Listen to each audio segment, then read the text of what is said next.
Olá, pessoal! Eu sou a professora Raíssa Lobato e na aula de hoje falaremos sobre eventos privados na análise do comportamento. Para Skinner, os eventos privados são naturais e, sob todos os aspectos, semelhantes a eventos públicos.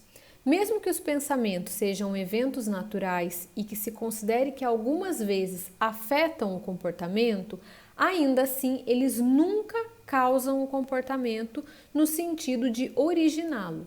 Embora as origens do comportamento se encontrem no ambiente presente e passado, os eventos privados assumem lugar importante na análise que Skinner faz de certos tipos de comportamentos, de autorrelatos e de resolução de problemas.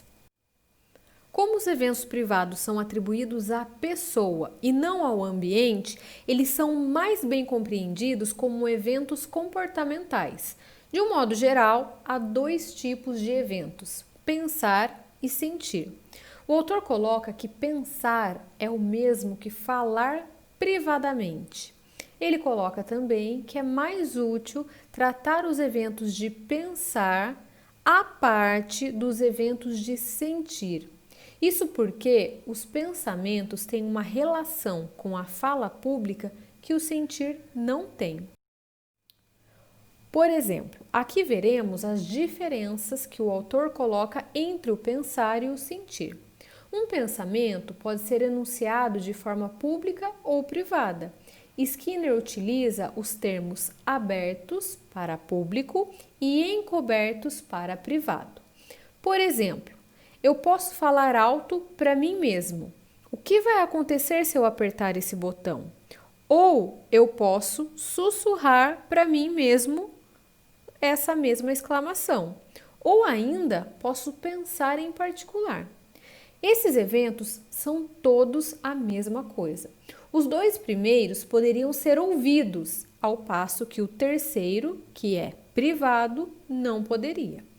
Eventos de sentir, no entanto, não possuem nenhuma contrapartida pública.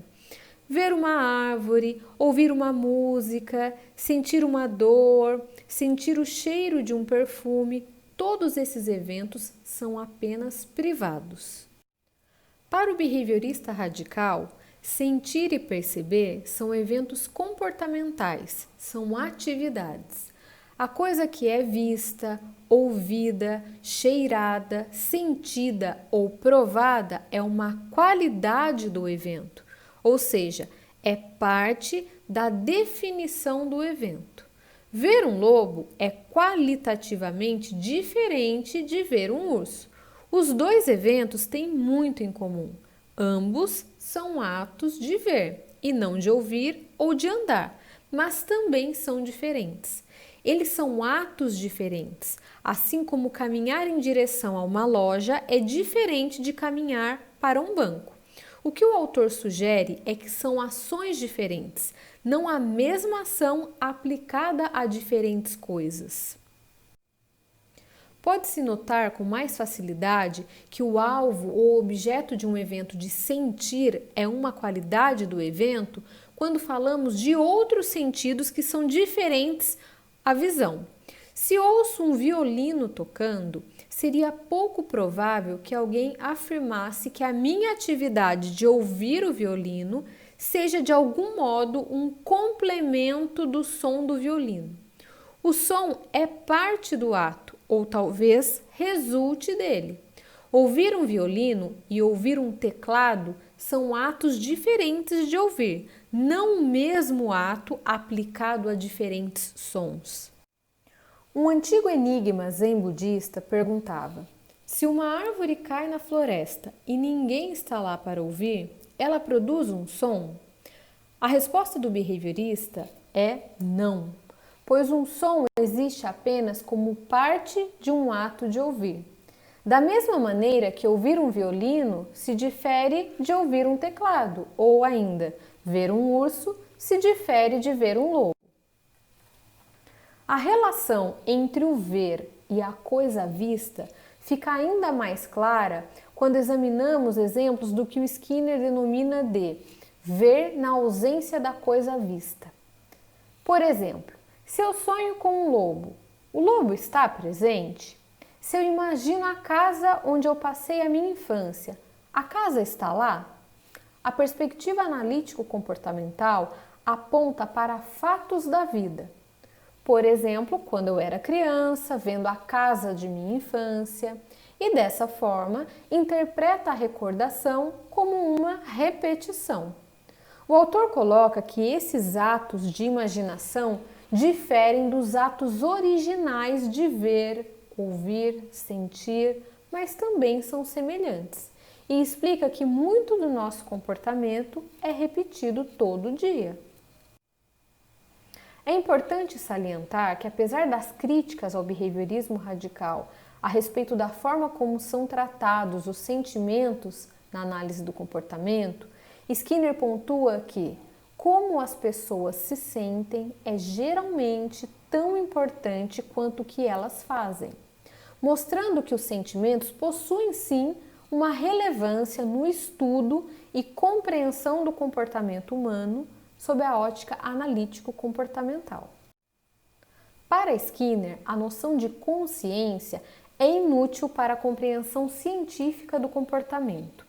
Quando as pessoas são capazes de falar sobre o seu comportamento, são consideradas conscientes e conscientes do seu comportamento.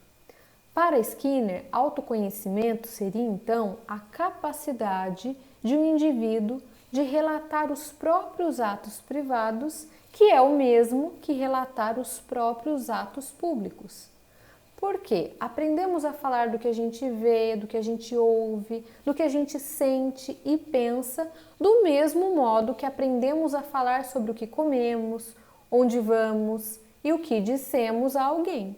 O autoconhecimento consiste nesse tipo de discurso.